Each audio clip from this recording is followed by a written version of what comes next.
It's October 1957, and Little Richard is one of the biggest stars in rock and roll. He's working his way across the globe, embarking on a tour of Australia with fellow rockers Gene Vincent and Eddie Cochran, when he received what he believed was a sign from God. The way he tells it, he looked out the window of the plane and could see that the engines were glowing red hot. He was sure the plane was on fire, and he knew that below them was nothing but miles and miles of ocean. The abyss, the end of the line. The plane managed to land safely. It turns out the engines weren't actually on fire. He just didn't have a whole lot of experience flying. But the flight and the sight of those engines shook him. It was something that wouldn't leave his mind. His telling gets even more dramatic. Several days later, he finds himself on stage, rocking and rolling to an audience of 40,000 teenagers who'd come to see the show. That's when he saw the second sign. He remembers, quote, "That night, Russia sent off the very first Sputnik. It looked as though this big ball of fire came directly over the stadium, about 200 or 300 feet above our heads. It shook my mind. It really shook my mind. I got up from the piano and I said, 'That's it. I'm through. I am leaving show business to go back to God.'" It was unthinkable. His records were topping the charts. He was packing stadiums full of thousands of fans. He was one of the hottest names in the entertainment business. But true to his word, he made arrangements to leave the tour and head back to the United States. On the voyage back, his band members couldn't believe that he would go through with it. Surely he wasn't serious. Throwing away all that he'd accomplished, all that they'd accomplished. Richard tells that to show them that he was serious, he took his expensive jewelry off and threw it into the ocean, right in front of his band. Little Richard, the wild man of rock and roll, was abandoning the very music he represented at the height of its popularity. This is the gospel according to Little Richard. A wop bop a loo bop, a wop amen. But what was really going on here? What are the forces that could drive Little Richard out of rock and roll music, only to bring him back 5 years later? And why, in the middle of this spiritual sojourn, when he was swearing off the music publicly, was he making secret rock and roll records? To understand these things, you got to understand what made Little Richard Little Richard. And that fascinating subject is exactly the topic of this episode of Atomic Wax. Stay with us. You won't want to miss it. When the needle drops and the groove gets hot, set your dial on the coolest spot. When the needle drops and the groove gets hot, set your dial on the coolest spot. When the rhythm hits like a sharpened axe, it's time for atomic wax.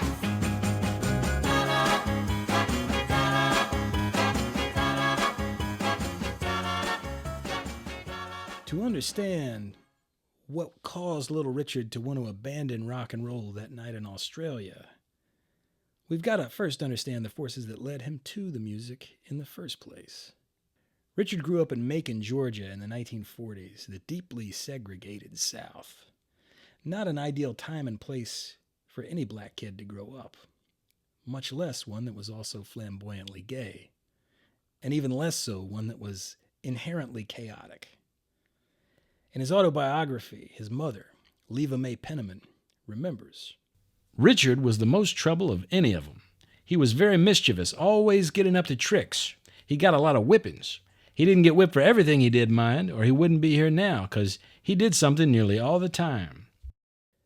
Stories about Richard's mischievous pranks abound. From padlocking a storekeeper into his shop, to pushing somebody's old car down a hill just to see what it would do, to giving an elderly lady in the neighborhood a rather unpleasant surprise wrapped in a beautiful box with a bow on top. I'll let you read about that one yourself. Richard remembers, "I was crazy, you know. Crazy. I don't know why I did all these awful things. Mama used to complain to the ladies who came around to the house. I don't know why he does such evil, dirty things like that. It must be the devil. One lady put the bad mouth on me, like putting on a curse that I would die at 21. I always thought that I would never live past 21 because she had told me I would die. I always believed that, but it just made me wilder. Who knows what it was that made Richard this way? Maybe being one of 12 kids meant that you had to work extra hard to stand out and be seen. Maybe he sensed that the social order was a deck that was stacked against him and felt an intuitive need to shake things up. Maybe he just wanted to make life interesting. But this is a quality of Richard that was real and ran deep. He's someone who likes to upend conventions, defy expectations, cross barriers that people tell him should not be crossed. He wants to make people do a double take, make their eyes bug out, make them want to stand up and shout. It's no accident that when he formed a band of his own, he would name them the Upsetters. Both Richard's father and his grandfather on his mama's side were preachers. And like most kids of his age in the South, he grew up in church. As a matter of fact, he got his first musical training in his grandfather's church, singing and playing piano. And it is through the church and the world of black gospel music more generally that he encountered his first formative influences that would shape and inform his style for decades to come. He absorbed the explosive drive and ferocity of Brother Joe May. Oh, you're gonna need him, you're gonna need him, you're gonna need him after a while. The rapture of the Clara Ward singers, and particularly one of their lead singers, Marion Williams.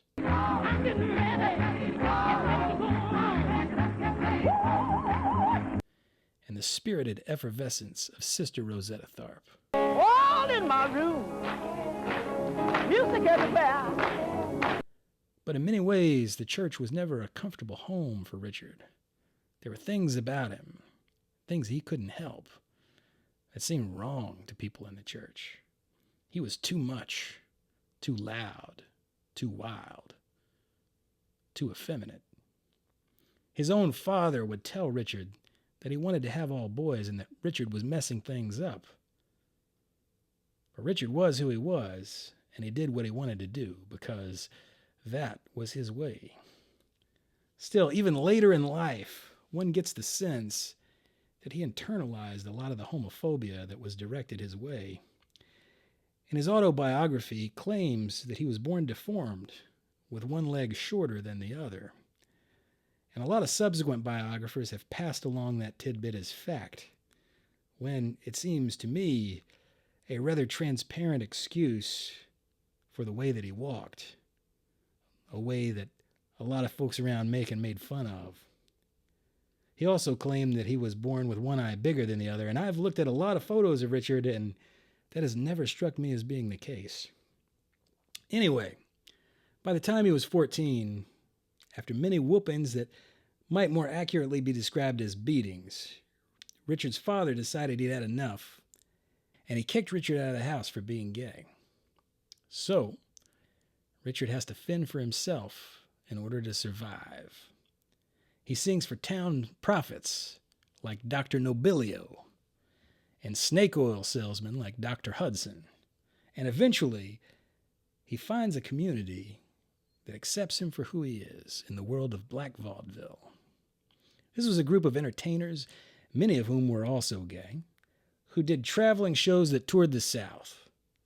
This gave Richard a lot of experience with show business, both behind the scenes and on stage, where he would work as a singer, a musician, and even sometimes a drag queen. It taught him how to command a crowd's attention through performance. And it is in this diverse panorama of Macon's entertainers that Richard meets two of his other formative influences, both of whom were also gay black men like himself. The first is Billy Wright, the Prince of the Blues. Richard would adopt Wright's high pompadour and pencil mustache, and he would learn from him the benefit of wearing pancake makeup on stage to give you that flawless complexion under the stage lights. The second influence was someone named Escarita, which was the stage name of S.Q. Reader. And he was also a disciple of Billy Wright, as well as an amazing piano player in his own right. And he'd grown up playing piano in church, just like Richard himself. From Escarita, Richard learns that wild, unrestrained piano style that would become such a staple of his. Now, a lot of people will see pictures of Escarita and just sort of assume that Richard stole his whole shtick, from the look to the piano playing to the sound, but that's not really what's going on here. You see, after Richard was famous, Escarita was discovered by one of Gene Vincent's Blue Caps, who recommended him to Capitol Records. And when Capitol realized that he had a connection to Richard and knew that Richard's records were topping the charts, they saw an opportunity, and they signed Escarita to market him as their own answer to Little Richard, just as Gene Vincent was marketed as their answer to Elvis Presley. So the look and the sound of Escarita that we see and hear on his Capitol albums is very much a conscious attempt to out Little Richard, Little Richard. And because there aren't many photos or recordings of Escarita that predate his Capitol Records era, when he was being remade in the image of his pupil, it's very difficult to say precisely what Richard learned from Escarita and what was Escarita readapting what Richard had become, right? Before his part, Richard was always insistent that Escarita didn't look like that when he first met him, and that he reckons both of their looks were influenced by Billy Wright, which, given the context of the times, would seem to make a lot of sense. In any event, it is this fusion of the hellfire and brimstone world of the church, with its gravity and ferocity, and the glitter and flamboyance of Macon's gay entertainers, that become the building blocks of Richard's style and the foundation of his personality. And if you look at things a certain way, you can understand the qualities that drew Richard into both of these worlds that he inhabited. The fervent evangelism that told of a God that could topple the mightiest kingdoms and promised a world where the last would be first and the first should be last. And the gay world where people could wear whatever they wanted. They could invent themselves, and which was inhabited by drag queens that Richard gleefully remembered as being so glamorous they could convince even straight soldiers to take a walk on the wild side. These were worlds where no walls seemed permanent, where no boundaries seemed uncrossable. These were worlds of upsetters. But it is through the influence of Billy Wright that Richard first becomes a recording artist. Now let's make a couple of things clear from the jump. Little Richard did not invent rock and roll, and he did not enter the recording studio for the first time as a fully formed artistic personality. Though this was not a story he liked to tell, there was a process that he had to work through in order to become a great recording artist. It's an interesting story, and it's one that's too often overlooked in favor of his own self-mythology. When Richard first walked into Atlanta's WGST radio station to record his first sides for RCA Victor on October the 16th, 1951, rock and roll had already been kicked off. And records like Rocket 88 by Jackie Brenston, 60 Minute Man by Billy Ward and the Dominoes, and Fool, Fool, Fool by the Clovers were already burning up the charts. And the records that Richard recorded that day and at his subsequent RCA session in January 1952 are largely copycat records. What we hear in these is the artist in an embryonic form, still learning his craft, and yet to pull all of the pieces of his personality together into its own unique and distinctive expressive style. Some of these records sound like Billy Wright, and some sound like Roy Brown, but they all have a clear source of inspiration. This is Little Richard in his apprentice phase, and the reason that these records fizzled is not necessarily because they were of a more conservative genre, as he liked to tell interviewers, nor, on the other hand, was it because they were particularly ahead of their time.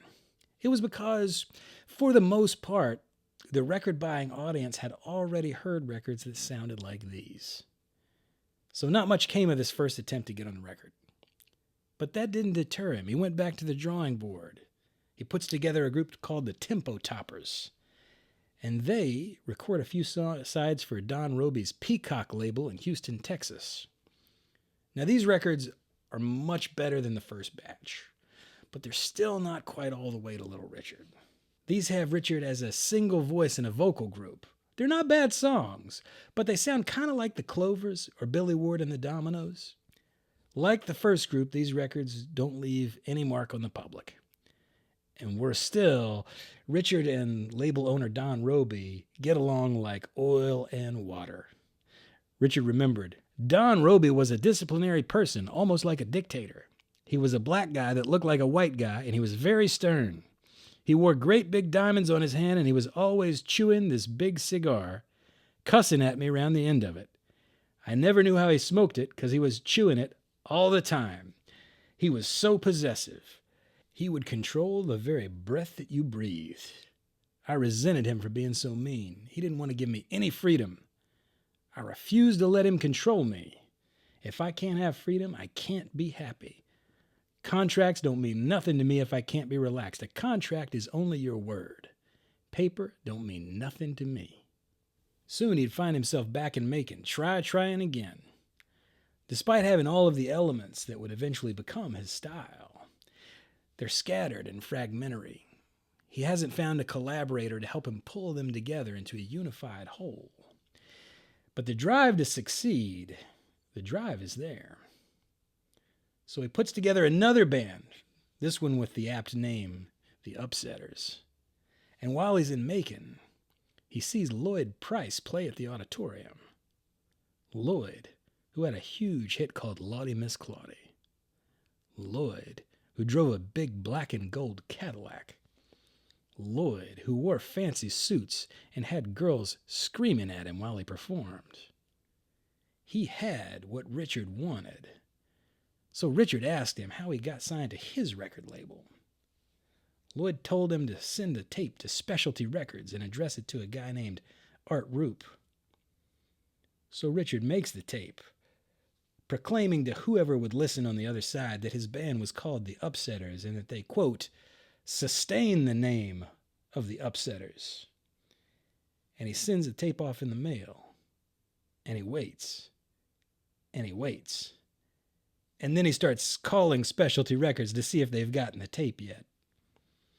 In Los Angeles, Art Roop, tired of getting bugged by this kid on the telephone, decided to ask his hotshot arranger and producer Bumps Blackwell to take a listen to the tape. Blackwell remembers. And then I was looking over things that was coming in, and I picked up a tape that looked like someone had eaten on it. And we couldn't make out what it was. The writing was pretty bad. And then a few days later, we got phone calls, and we found out who the tape belonged to. It was a kid named Richard Wayne Penniman. And I told Art said, well, how can you tell that this guy can sing? I said, well, listen close. And all this garble and everything, I could tell that he had a voice. And it was all sweet songs. One song was He's My Star and everything, and wonderful. But I could tell that he had a gospel training and a gospel background. And Ray Charles at that time was the hottest thing going. And I was telling Art, this is the only person I know, the only record tape or anything that I've heard that could compete with Ray Charles. So he says, okay, so he decided to send me to New Orleans. So I went to New Orleans and met Richard, and we went in, we cut about 12 songs on that initial date. This time, it was not the Billy Wright influence that gave Richard a hand up. What made Bumps Blackwell's ears perk up that day as he listened was Richard's connection to the church. You see, Bumps had been producing a lot of gospel records for Specialty, and he'd seen and heard a lot of the records that he and his peers in the gospel industry had made become hits in the R&B market, usually when transformed by a young prodigy at Atlantic Records tearing up the charts named Ray Charles. He recognized that Ray's Drown in My Own Tears sounded an awful lot like a record he had cut at Specialty for a singer named Alex Bradford. Back when it was a gospel song, it was called Too Close to Heaven. Bumps recognized that Ray's I Got a Woman was just a loose rewrite of a song that a gospel group called the Southern Tones had on Duke Records called It Must Be Jesus. Bumps could sense that Ray's success signaled that there was something in the pop field that was looking for this intensity, that fervor that you found in gospel music. And he could hear that fervor and intensity in Little Richard's voice, even if the kid still needed a little bit of work. You see, Bumps Blackwell would play the same role with Little Richard that Sam Phillips was then playing in Memphis, Tennessee, with a kid named Elvis Presley. He would help him focus his talents on those things that made him unique. He would assist him in distilling all of his creative musical energy into a coherent, distinctive, expressive style. So Bumps convinced Art Roop to sign Little Richard, said he was the only kid he'd heard that could maybe compete with Ray Charles. And then he does a little further research on Specialty's latest acquisition. He goes out and gets a hold of all the RCA and Duke records that Richard had made, and he listens to them to kind of pick up some tips about how to work with this personality before they meet in the studio together. You see, Bumps was a very perceptive and astute guy. You have to be a good producer. And as he was listening to these records, he realized that Richard's vocal performance was always inspired by the quality of the band behind him. If the music was laid back, then so was Richard. When the band got a little feistier, so did Richard. Richard always seemed to do just enough to stand out front, to occupy center stage.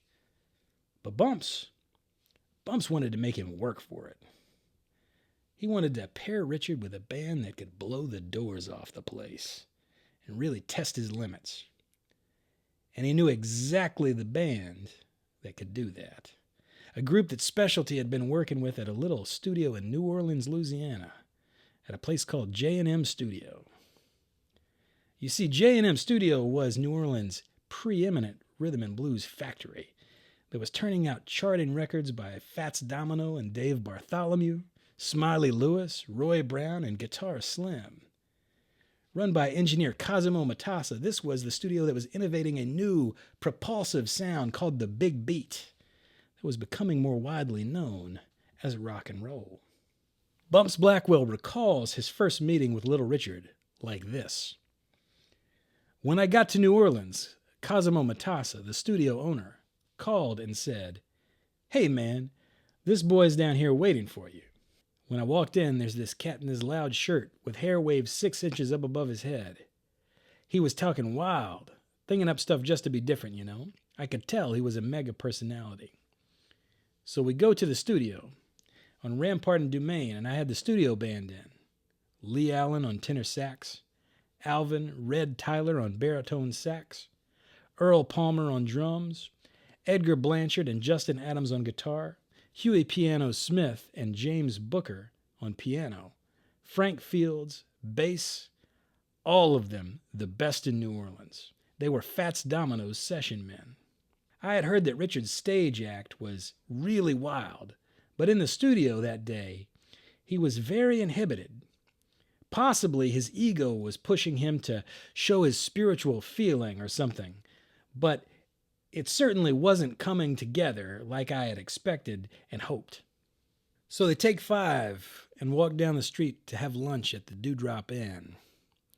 Inside there's a ready audience waiting that activates the upsetter. Richard commandeers the club's piano and starts pounding out the original, extremely lewd version of Tutti Frutti, the one that begins Tutti Frutti Good Booty. And Bumps knew immediately that That was the sound he'd been looking for. Now the lyrics would never go out on record. That was just more than he could chance. So he got Dorothy Labostri, his local girl who was a songwriter, to do a quick rewrite of the lyrics, and then they went down to the studio to cut it. The rest, as they say, is history. The record they came away with could justifiably be called the first anthem of rock and roll. Tutti Frutti is everything America's teenagers were in the market for. It was loud, rude, joyous, confrontational, and it had nonsensical lyrics that drove parents up the wall.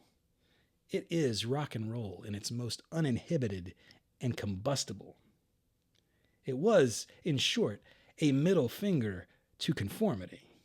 If it had been Bump's intention to test Little Richard's limits by pairing him with the most powerful rock and roll band he could find, what he discovered was Richard didn't seem to have any limits.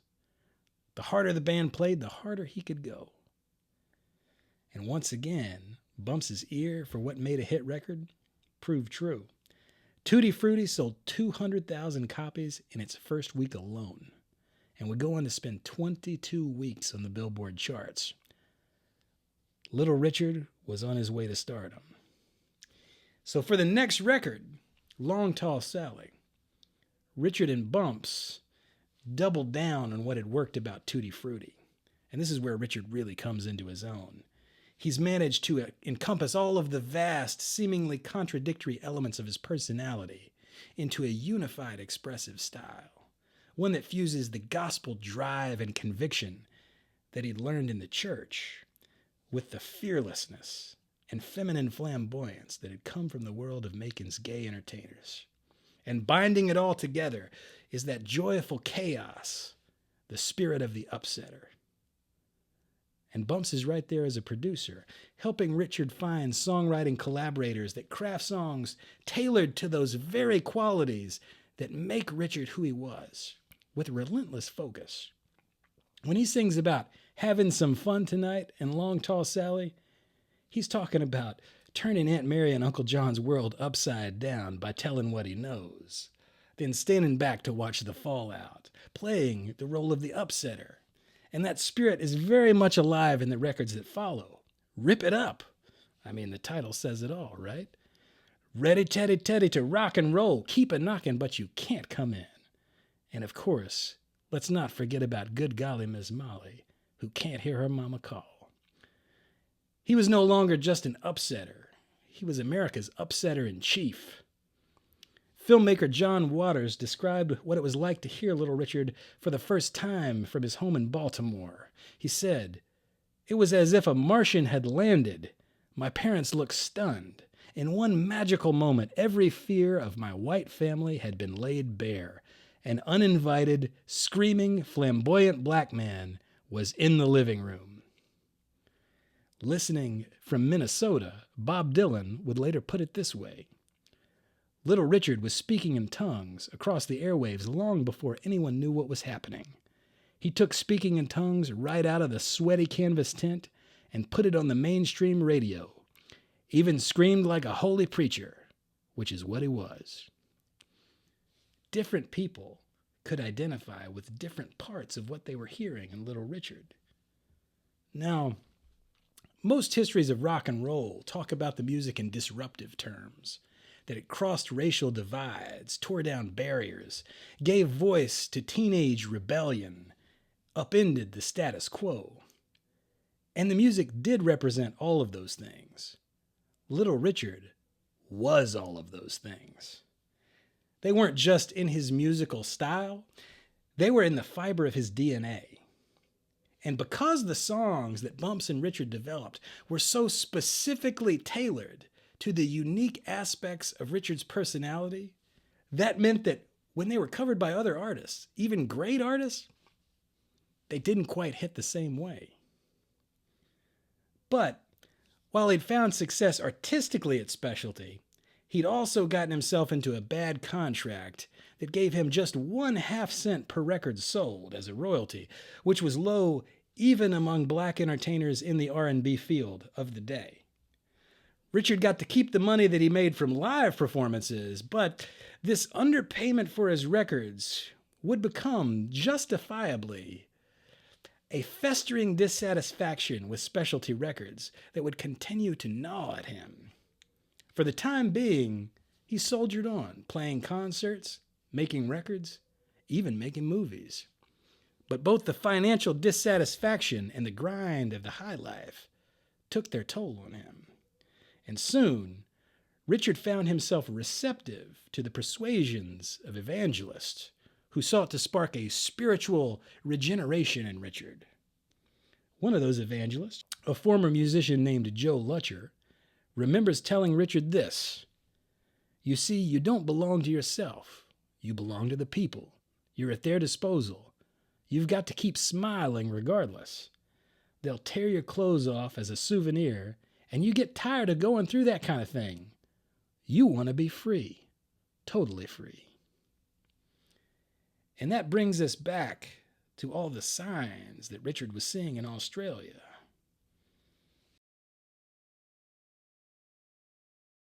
So what exactly was the motivation for Little Richard's dramatic exit from rock and roll? Well, Specialty Records founder Art Rupe never bought the religious angle. He was convinced that Richard had invented this whole religious conversion as a charade to get out of his specialty contract. Rupe tried everything that he could think of, including the legally dubious method of withholding Richard's royalties, to try to get him back into the studio. At least, from Rupe's perspective, he tried everything he could think of. One thing that he apparently didn't think of was raising the rate of Richard's contract. None of Rupe's efforts amounted to anything. Richard wouldn't budge. You have to believe that no matter how sanctified his exterior, there was some part of Richard that would have enjoyed causing no end of frustrations to Art Rupe. That was exactly the kind of defiant show of independence that was his trademark, after all. But he was far too committed to his new calling for it to have simply been a stunt to get out of his contract. Richard had always been deeply religious. Even at the height of his rock and roll fame, some of his bandmates will tell of looking for Richard in the midst of, let's call it a wild party, and finding Richard on his bed reading a Bible. Soon, Richard had enrolled in Oakwood College, a Seventh-day Adventist seminary in Huntsville, Alabama, and formed the Little Richard Evangelistic Team to tour the country, spreading the gospel. And he even got married to a woman named Ernestine Harvin. Gone was the pancake makeup, the high pompadour, the wild clothes. The fireball of rock and roll, the bronze Liberace, had been replaced by what appeared to be a conservative, mild-mannered man toting a Bible. Richard seemed to be settling down, or growing up, or taken over by the pod people, depending on your perspective. The images that appeared in the media were shocking to his fans, who were still buying his records that Specialty kept releasing until the well had run dry. Knowing the tensions inherent in Richard's personality, perhaps it was inevitable. Unstable compounds are the most combustible, but they do also flame out. You can almost see Richard as rock's Vincent van Gogh, another artist with deep internal conflicts that fed an explosion of creative brilliance that ended for Van Gogh in personal tragedy. Soon, Richard had made a deal with Art Rupe to end his specialty contract. And if anyone needed further proof that his conversion was not about his deal with Specialty, it is notable that it would be a couple of more years before Richard would return to making music at all. And when he did, he would record exclusively gospel music. Now, if you've heard people talk about Elvis Presley's gospel recordings as being among the best and most inspired works that he ever did, you might expect the same would be the case for Richard. After all, like Elvis, they both grew up in the church, and gospel is the bedrock of their styles. And some of Richard's later gospel recordings are really good. But if you've ever listened to the gospel albums he was making during this period, you know they're not his best work. These recordings are leaden and heavy. This is a gospel expressing a burden that has to be borne, rather than a source of spiritual uplift. On many of these tracks, he seems to disappear entirely, going back into his early embryonic days before he'd found his unique style. And it doesn't take a psychoanalyst to spot that some degree of this may have been an act of self-repression. I'm quitting show business, wanna go straight. Eventually, cracks started to form in the placid facade Richard was presenting to the world. A few incidents, one involving a run-in with the law in a men's room, suggested that the old ways weren't as far behind him as he liked to pretend. And then he started to get antsy once the initial public shock of his conversion wore off, once folks stopped paying attention to him. One day, a full 5 years into his religious sojourn, a single appeared on the Little Star label, credited only to the Upsetters. It was wild, untamed rock and roll music. And despite the fact that his name did not appear on the label, the voice in front of the band was unmistakable. The way Richard tells it, it all started with a happy coincidence. He was on one of his evangelistic tours, crossing the country, spreading the gospel, when he just so happened to run into his old band, the Upsetters, who'd been doing an engagement in New York with Little Willie John. Now, perhaps it was a case of Christian charity or remaining guilt that he felt from running out on them in Australia all those years ago. But Richard felt that the Upsetters had never quite gotten their fair share of the limelight. So, as he tells it, he calls up his old friend and road manager, H.B. Barnum, who just so happens to be available to set up a recording session for the Upsetters. Now, this session is strictly arranged for the purposes of creating and recording an album to spotlight the Upsetters, mind you. Richard himself was only doing sacred music these days. But since he was in town and all, why didn't he just tag along and, lay down a vocal or two on a couple of those tracks, for old time's sake? That is exactly what he did. We don't know exactly how many songs they recorded that day. That album by the Upsetters never quite managed to come out. What did emerge were 3 singles that were credited only to the world-famous Upsetters, that featured a mix of instrumentals and 3 Fats Domino songs that bore that uncredited but unmistakable Little Richard voice. I'm in Love Again, Every Night About This Time, and Valley of Tears are classic Little Richard records. They sound like what you might expect if Richard had simply gone back into the studio for specialty and kept recording rock and roll music. Blistering, passionate vocals. That fusion of gospel fervor and queer flamboyance and sheer manic energy that was Richard's and only Richard's. The band that's pushing his limits. He might be hiding himself away in seminary, but Little Richard still had it. What was frustrating to H.B. Barnum is that Richard insisted that when these records came out, his name would not be on it. He was only recording gospel, mind you, and didn't want anyone to get the wrong idea. He was just trying to help out his band. Now, whether his name was on it or not, you can't imagine that anyone who bought these records was fooled. Fast forward a few months, and Little Richard gets a call from a British concert promoter by the name of Don Arden, the very guy that he had walked out on in Australia in 1957. Arden was willing to let bygones be bygones, but he had a vision that he wanted to pitch to Little Richard. He wanted to promote a tour in the UK that headlined Little Richard and Sam Cooke. What exactly Arden told Richard is lost to history, but somehow or other, Richard came away with the idea that he would only be performing spiritual material. He was, after all, only singing for the Lord these days.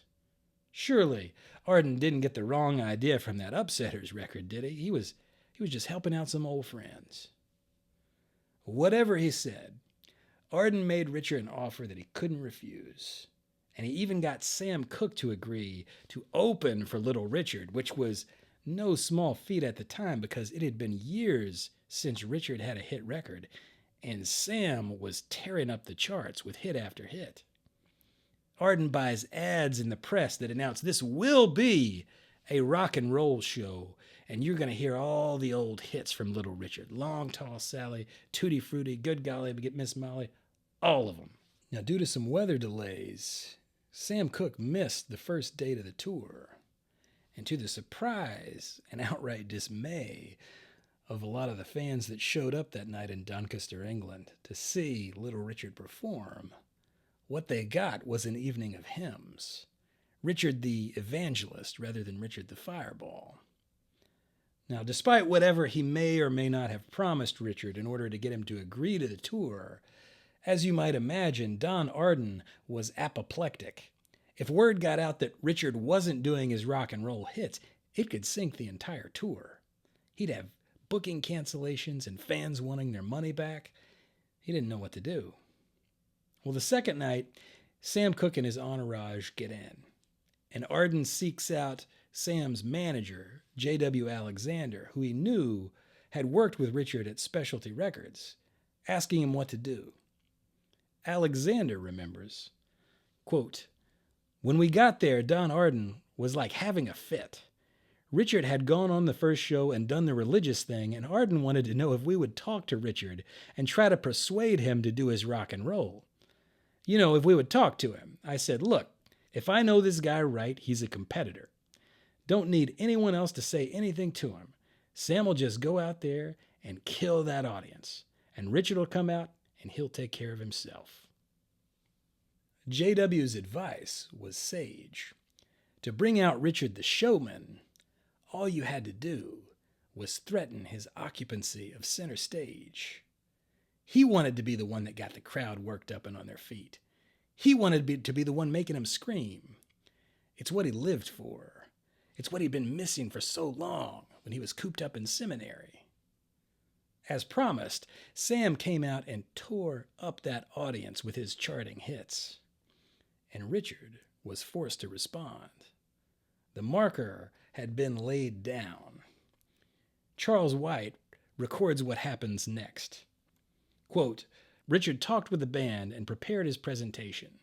When the time came, Richard went on stage and spent about a minute in absolute darkness warming up with Billy Preston, creating an almost unbearable tension with the audience. Then, suddenly, a spotlight illuminated Richard, standing at a grand piano in the center of the stage in an all-white suit and pounding out the opening bars of Long Tall Sally. The effect was shattering, and the house erupted, with high-jumping, hip-shaking, spine-tingling renditions of his everlasting hits, Lucille, Good Golly, Miss Molly, Tutti Frutti.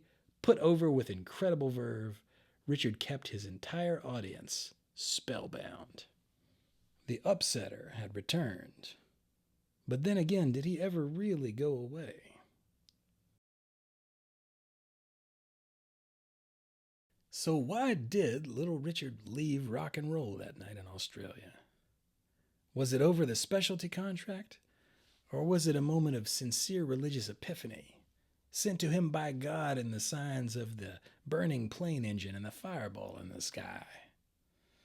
Why did he swear off rock and roll music, only to return to it in secret? And why, after secretly returning to the music, did he continue to insist on only performing religious songs publicly on his comeback tour, no less, until he was brought back into the rock and roll spotlight by competition from Sam Cooke? There's only so far you can go in answering these questions. Richard, like the Lord, preferred to work in mysterious ways. I'm sure he had multiple reasons for doing what he did. I don't think you can doubt Richard's sincere religious conviction, any more than you can doubt his queer sexuality, or omnisexuality as he liked to put it.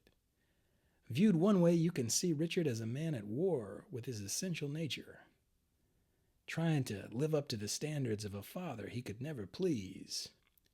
There may be some truth to that.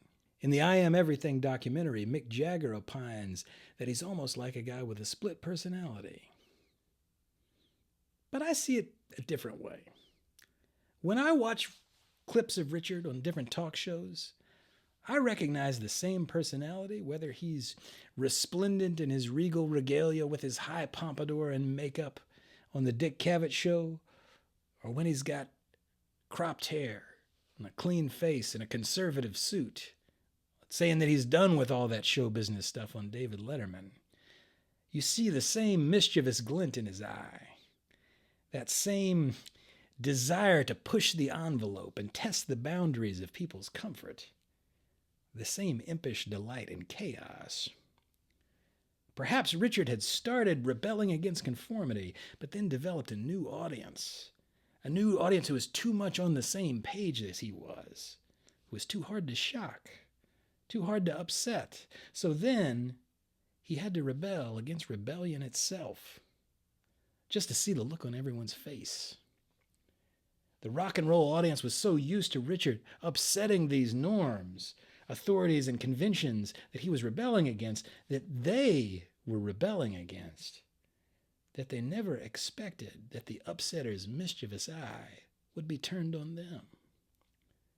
It's almost like when a pro wrestler that everyone knows as a face decides to become a heel, or vice versa. Whether he's a good guy or a bad guy at any given moment depends entirely upon which side of the culture war you stand. In any event, ping-ponging back and forth between these conflicting worlds was certainly a good way to keep everyone's attention. Not that I'm suggesting that Richard was in any way cynical or calculated, but I do think there is something revealing in the words that Joe Lutcher remembers telling Richard when he was trying to get him to leave show business in the first place. You see, you don't belong to yourself, you belong to the people. You want to be free, totally free. And remember what Richard said when he talked about why he was having conflicts with Don Roby. He didn't want to give me any freedom. If I can't have freedom, I can't be happy. In one of his many appearances on the Dick Cavett show, Cavett begins by saying, "Richard, I don't know exactly how to take you." To which Richard responds, "Good, I don't want anybody to take me." Perhaps his chaotic nature was rooted in his personal idea of freedom. He wanted to make you certain of a few things. 1, no one else owned him. 2, no one else defined him. And 3, you never knew what he was going to do next. Long live the upsetter.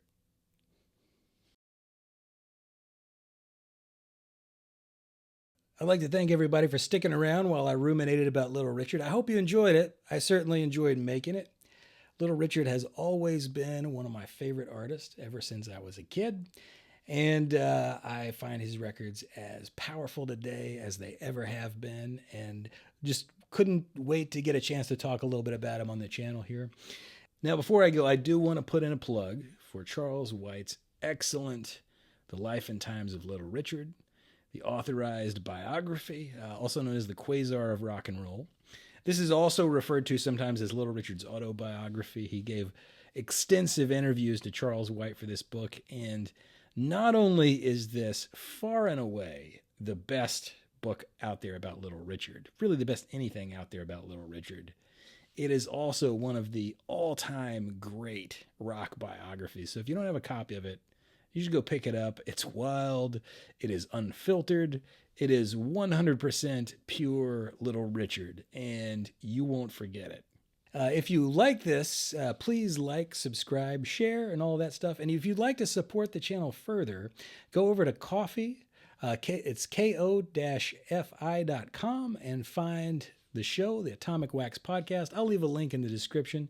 And you can become an Atom Gang member. Now, every month I film a couple of extra videos for the Atom Gang about the main topic of the month. Last month, the topic was Elvis, so we have a couple of bonus videos about Elvis from last month up there. And this month, we're going to have a couple of extra bonus videos. We're going to have one that is about the 5 most essential post-specialty Little Richard recordings.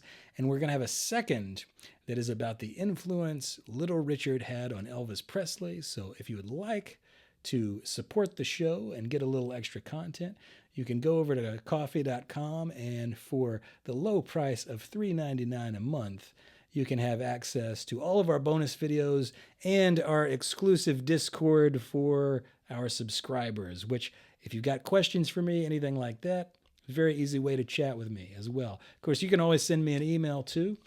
And I hope you guys enjoyed this. And next time, we will have yet another venture into one of my favorite musical artists. The next episode is going to be about Miss Bobby Gentry. So until then, this is John, and I will catch you on the flip side. Set your